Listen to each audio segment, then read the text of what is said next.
Welcome to the Purposeful Fitness with Coach Ola, where I dive in deeper into holistic health and fitness topics that would help you stay inspired, motivated, and dedicated to living a purposeful fit life while pursuing for the Akhirah.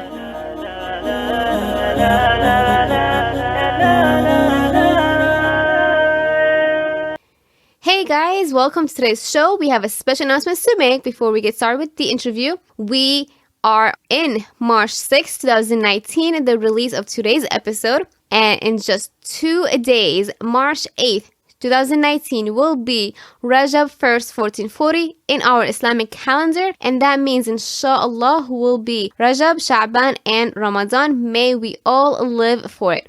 If you are looking for a helpful guide to read something, to follow something, to be so inspired and motivated for Ramadan, I put together a free guide that would help you be prepared mentally, spiritually, and physically before Ramadan starts. Just click in the link in my bio in the show notes, and if you cannot click on it, whether you're listening from iTunes, Google Play, or Spotify, or even the podcast app, do come over on my Instagram page at BeFitForAkhirah or on Facebook page and click in the link on my bio. It's super easy to follow, and I'm also opening up a 4-week challenge program that will help you be prepared for Ramadan mentally, spiritually, and physically. If you would like to learn more about the challenge program and the release date and what's all about, please make sure to send me a DM on Instagram at BeFitForAkhirah, on Facebook page a message, or email me at BeFitForAkhirah@gmail.com. Also, stay tuned with the episodes as I will release more information about it, inshallah. I'm super excited for today's episode, and let's get this started, you guys. Have a great day, and with love and respect, Coach Ola.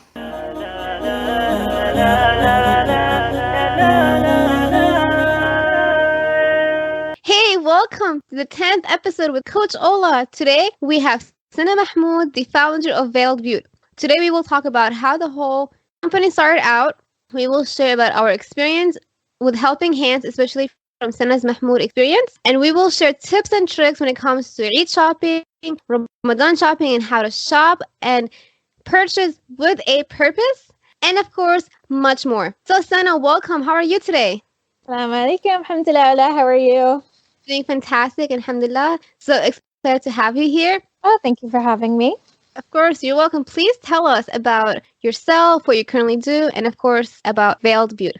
All right. So I started Veiled Beauty in 2016. I was a sophomore in college at that time, and I had just started taking my business classes. So honestly, I had really no idea what I was doing. I kind of just jumped on to YouTube and literally typed in how to start a business 101. From there, I understood, the importance of market testing and all the necessities that go into building a business. And, 6 months later, I launched my company, alhamdulillah. And I've just been working on that ever since. If I'm being completely honest, I didn't think that it would be where it is when I started in 2016. I kind of just started that as, a hobby to just kind of see if this is an actual struggle, a pain point that people have.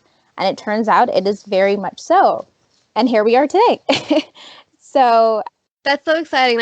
I understand how you feel, but that's really awesome, mashallah. In 6 months, it's not easy. And for me, it was a hobby as well. When I started Be Fit for Akhirah, it was an initiative as well with the passion. And then subhanAllah, I finally launched as a business last year. And it's been, as you can tell us, as a business owner, it's a interesting journey, ups and downs. Definitely.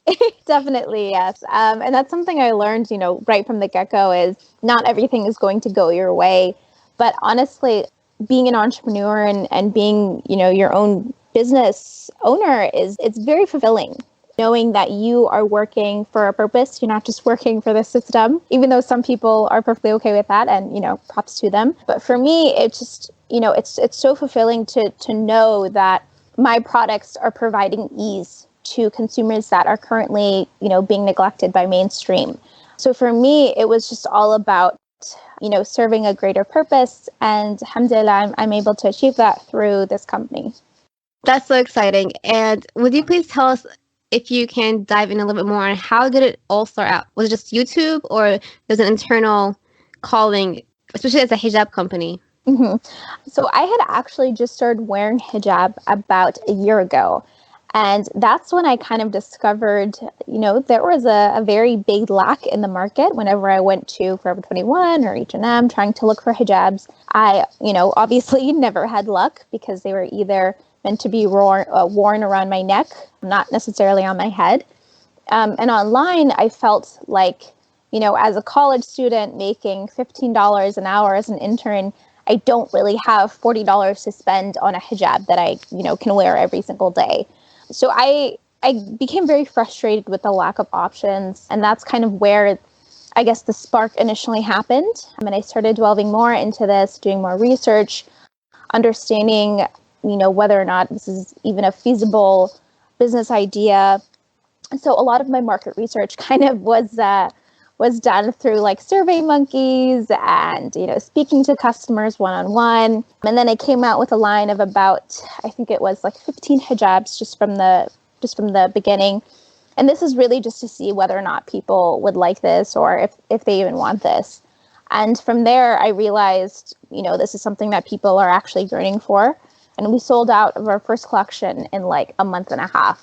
So, alhamdulillah, that's when I really realized, okay, this is something that I need to invest my time and my effort in. That's so cool. Especially, so I'm not sure if we've mentioned this, but you also graduated from George Mason University. Mm-hmm, And definitely.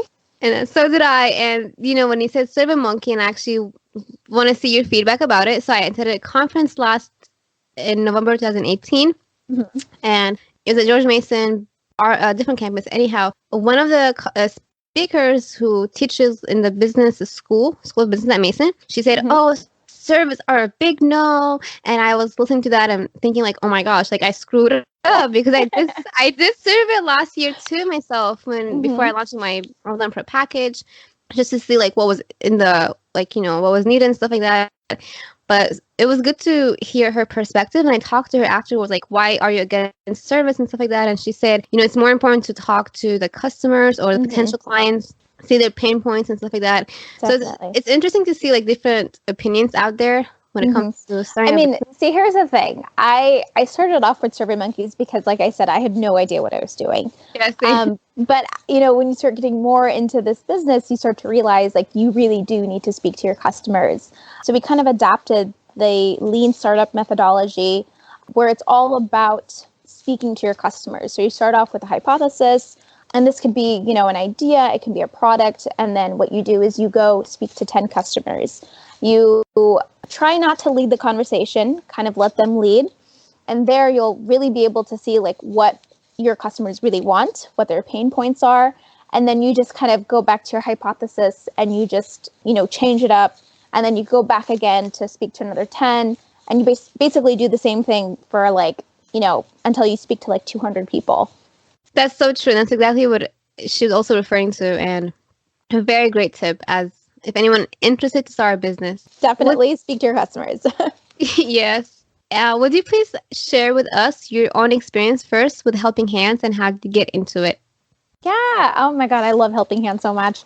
So I got involved with Helping Hands as a volunteer. A friend introduced me to the organization, and then I decided to embark on a journey to Jordan in the summer of 2016. So this was like a couple months after I had, I had the intention to start Build Butte.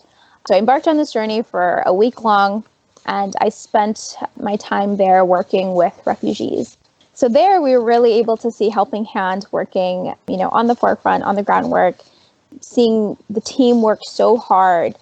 And, it's very interesting because we hear about the refugee crisis, we see it on our news feeds, but actually being there and speaking to the people and playing with the children who have actually gone through this is a whole nother ballgame. And it kind of makes everything real in a sense. It's not just a picture anymore, but it's an actual child that you're holding. So Helping Hand, I'm forever indebted to because they completely changed my life and my perspective on, life and our purpose in life. So when I came back, I had this very strong urge that I need to continue doing work with them. So not only do I work with them as a volunteer, coordinating events, fundraisers, all that stuff, but I also decided to incorporate that into my company. So what we do is, 10% of our quarterly profits go towards sponsoring refugee orphans through this organization. And that's in an effort to, one,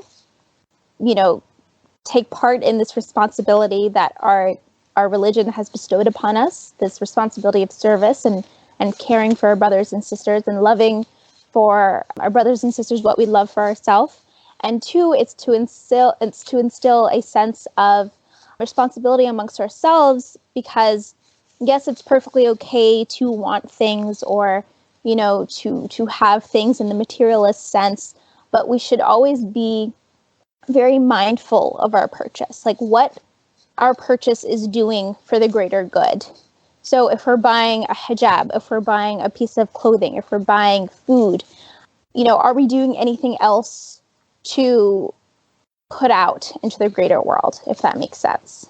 Yes, and that also goes back if we're buying a personal training packaging. Yeah, definitely, yes. Like, what is the company that I'm buying from doing for the greater good? And I say this all the time, like, entrepreneurship and owning your business is not a means for personal success, but rather the success of a community. And you really need to ask yourself, like, is this company that I'm supporting, like, what are they doing for the rest of the world? Yes, and that goes back to another topic that I really fast to mention. Also, last year, I attended another conference on how to be a social entrepreneur, like how to make a social impact in your business. And you don't have to be like a nonprofit to make an impact. Exactly. Just something to consider. But forgot to mention what Helping Hand stands for. So it's Helping Hand for Relief and Development, aka HRD. Right, Sana? I'm not. Yes, HRD, yep. So the funny thing is that, subhanAllah, you were in 2016 that on your journey. For me, it was 2014, the last cutoff year for me, especially because I was at 24 years old that time. And they have this really amazing internship opportunity for young adults until up to age 24. So after like 24, it's kind of like too late for you to sign up. So that was like, and I found about it on Twitter. And I talked about an article was published on how from a retweet to a internship. But even I had a really great experience with them. And it was my first nonprofit handwork, my first working with a Muslim organization. So I love that they put into like Islamic practice into it. Like they brought in hadith, for example, when we had the phone calls. And that really helped me stay connected with my own deen. And it was just like around the time before Ramadan or during Ramadan, we had to do a fundraiser dinner. So yes, and I feel like that's something people often forget is, the importance of service in our religion. And Helping Hand does a very, very good, job at making us realize and understand, but at the same time, they're not shoving it down our throats. So they're kind of slowly developing and creating this love for service that our deen has bestowed upon us. Yes, and we are not being sponsored, FYI, for saying this. We just love Helping Hand. Yeah, like, I just want to make that clear to people. It's just that I really had a good experience, alhamdulillah, and also I will share this publicly. He was very understanding. I work with Brother Asif, and you know how they have different programs? So, for example, like they help Syrian refugees, which is what you did. And they have different programs. I chose a orphan to help orphans for a reason. And I told him, please do not bring in like anything that's brochure related or any of the flyers that's for Syrian refugees. And for me as a Syrian American is that because I have my own personal situation where I didn't want to get anything involved or like, so he was so understanding and he, didn't like say, oh no, this is how we run our organizations. We cannot like, he respected my boundaries and respected my request. And and that's something you see across all of their employees, whether you're in Jordan, whether you're in Kenya, or whether you're in DMV. Alhamdulillah, they are some of the best people to work with. Agreed. And so that's how Sana got her purchase with a purpose. Is that correct? Yes, purchase with a purpose. Yes. Awesome. And I'm fit for a purpose with a purpose. So that's why I loved having you because we're both aligned. You as a hijab company and I as a personal training fitness service business. Small company still. It's okay. Alhamdulillah. We both are. Alhamdulillah. Yes. So what one tip that you're able to share with our listeners when it comes to Ramadan shopping first and then Eid shopping? I guess the greatest tip would kind of go back to our purchase with a purpose, kind of the conversation that we were just having, is to be very mindful of where you're purchasing. Ramadan is a very sacred time. Eid is a very happy time. So whatever we're spending on, or whatever we're purchasing, we should really do our best to make sure that we're also giving back. And that doesn't just mean, giving charity or volunteering your time, but understanding where exactly your products are coming from, whether or not they're being made ethically, or whether or not the company that you're supporting, treats their employees and pays them fair wages. So there's so many different aspects that I feel we often overlook just because someone has a really good sale, or, someone is selling something super, super cheap. But what we need to understand is, if someone's selling a $5 scarf, they're still making a profit. So you really need to hone in and think, if they're making a profit off of a $5 scarf, how much did the individual who actually made this scarf, how much they're receiving in that? So I guess that would be my greatest tip, is to just do your research and be a mindful consumer. Yes, and I'll go back to this in a second. But what about when it comes to the fashion? Because I'm not a fashionista. Fashion. I mean, here's the thing. Like, everyone has their own sense of style. I'm a very strong advocate of supporting small business owners, just because these, individuals are not working to make millions of dollars, right? They're working to fulfill a need, but at the same time, they're working to put food on their table. Sorry. So I'm a very big advocate for small businesses, just because I personally believe that their means of ethical business tends to be a little bit stronger than corporations that are, just keen on making money. Yes, and I'm a big fan of this. So many gym balls that I'm going to bounce back. So one is that, the Nike hijab, with all respect to them, I know it might get a little controversial. Yeah, but you and me both. When it came out, like, I was among those people who were like, yeah, good job for them. But we also have other people who have done it before, aka like other Muslim owners who recognize us, but we're not paying attention to them because they're small and they're not like big fancy companies, and it's like not fair. And I've seen some reviews, like, sorry to interrupt. No, sorry. No, but I've seen some reviews too where like the hijab's actually slipping off. So there's like no point in I think that's my personal grapple with the Muslim market, is we're so quick to support these corporations. Yes, what Nike did, might have seemed like a great stride towards including, the mainstream Muslim, but at the same time, it's absolutely mind-boggling that they spend millions and millions of dollars advertising for social justice or for inclusion, but at the same time, it's a very well-known fact that they're paying their workers back in Bangladesh 20 cents an hour.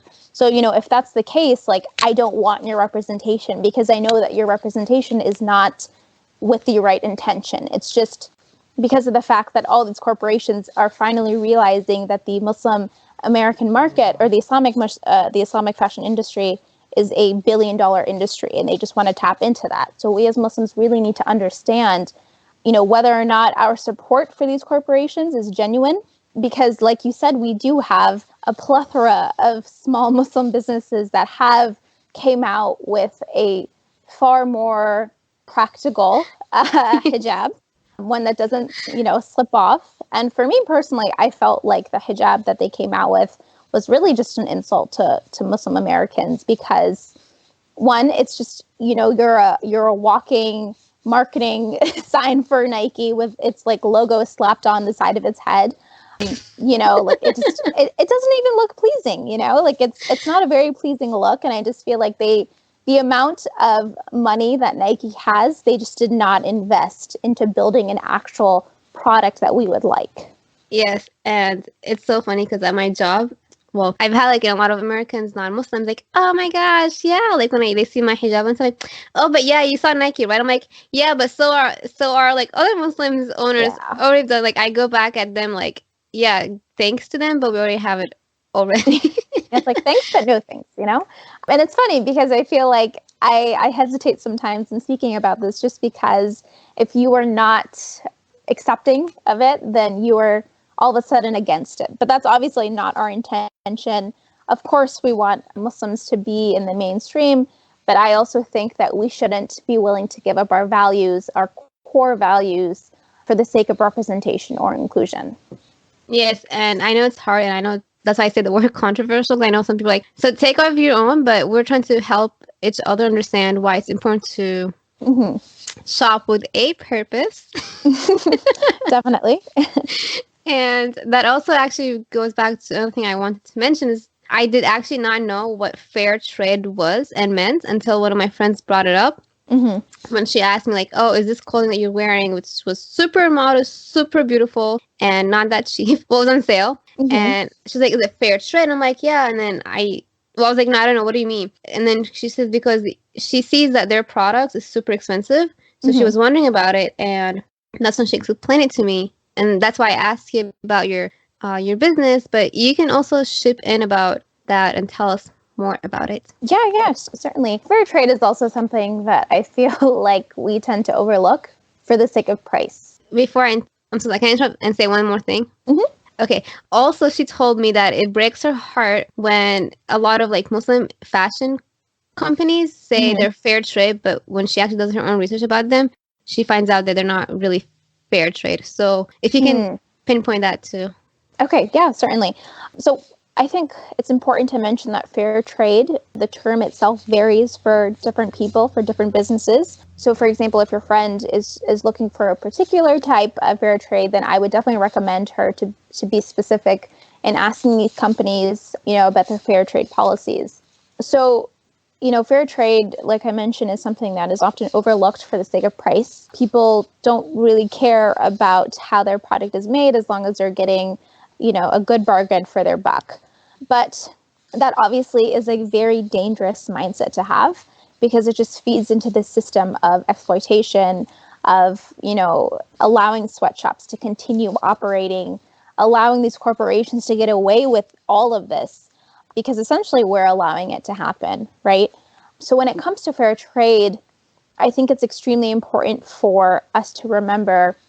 For those that don't know what fair trade is, that they're not treating their employees fairly and they're making a lot of more money and not paying them fair wage. That's my understanding of fair trade. And yes. So fair trade, I mean, at the same time, the reason why a lot of these corporations go to, foreign countries is because they can get away with the fact that they're paying someone 20 cents a day because the labor laws in those countries aren't as strict as they are here in the US. But with that being said, it is very difficult to manufacture within the US just because the US is not really a place where a lot of manufacturing takes place. We're not really known for that. So there are a handful of factories and manufacturing plants in the country. And because of the fact that there are so little, the demand is obviously very high. So if you're not willing to spend or, create like 20,000 units, then no one really wants your business because you have people like Calvin Klein and all these, these corporate companies that are actually manufacturing within the US. So they would definitely prefer someone who's willing to pay big bucks than over a small business.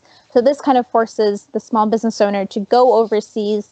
But with that being said, they do have a responsibility to make sure that their products are being made ethically. And this could be, in the sense of them doing their own research, making sure that the employees are not paid a fair wage, but they're paid a living wage.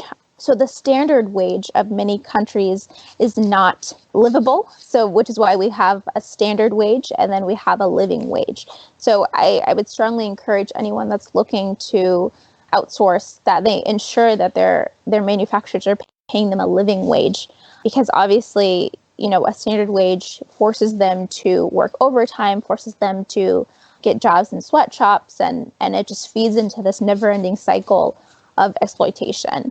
This also means having contracts with your manufacturers and holding them accountable for their actions, not turning a blind eye. So this can mean doing whatever you can. I mean, I know it's not always easy to just, get up and travel abroad, and we don't always have the resources to do that. So Skyping your manufacturers, making them show you their manufacturing plants, their employees, speaking to the employees themselves. So there's so many different steps that can be taken. It's just a matter of people actually doing them and understanding the importance of doing them. That's true. And I have to work on that. But my friend, excuse me, she actually does her research and she actually does contact them and she does her job, but I'm not there at yeah, but it's good to be aware, like you said, mindful and try your best. And Yes. I gotta practice it more myself. I think we all do. I mean, who can decline a good deal, right? It's really, like as a former Target employee, this was the hardest thing for me. I'm like, oh, it's on clearance, I gotta buy it. It's so silly. It's so definitely hard. Yeah. And I was thinking, like, also for if anyone's interested, for me, when it comes to hijab, for workouts, I usually wear Amira hijabs, and I know like there are a few companies out there who do like hijab for sport. So in case anybody's interested, you can always ask me what I wear. So Sana, would you please tell us where we can stay in contact with you and where can we shop with your company? Yeah, definitely. So you can definitely follow us on social media, Instagram at veiled.beaut, Facebook Veiled Beaut. Feel free to send me an email if you have any questions at sana@veiledbeaut.com, and you can shop online for our products at www.veiledbeaut.com. Inshallah.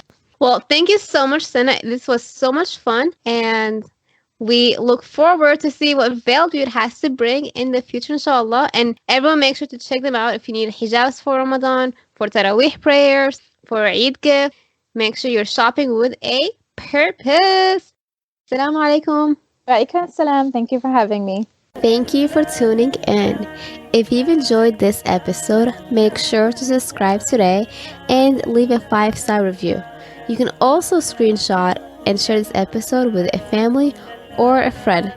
Be strong, be fit for Akhirah.